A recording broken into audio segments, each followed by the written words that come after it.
আমার বন্ধুর এটা লোন অ্যাকাউন্টের স্টেটমেন্ট। ও পাঞ্জাব ন্যাশনাল ব্যাংক থেকে লোন নিয়েছিল, 2021 সালে লোন হয়েছিল। তোমরা দেখতে পাচ্ছ কি WBSSC সাবসিডি বলে কিছু টাকা ঢুকেছে।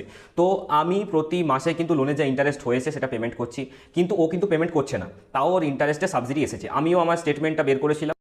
তো বন্ধুরা, আজকে যে ভিডিওটা আমি নিয়ে এসেছি সেই ভিডিওটা 2021, 22, 23, 24 যেই বছরেই তুমি অ্যাপ্লাই করে থাকো না কেন স্টুডেন্ট ক্রেডিট কার্ড বা অ্যাপ্লাই করবে ভাবছো, তাদের সবার জন্য খুবই ইম্পর্টেন্ট। কারণ আজকের ভিডিওর মেন টপিক হতে চলেছে সুদ অর্থাৎ ইন্টারেস্ট এবং সাবসিডি, এই দুটো বিষয় নিয়ে আলোচনা করব। তার থেকেও বড় কথা, ইউটিউবে প্রথমবার আমার বন্ধু সাবসিডি পেয়েছে, সেই সাবসিডির প্রমাণ সমেত ভিডিও করব।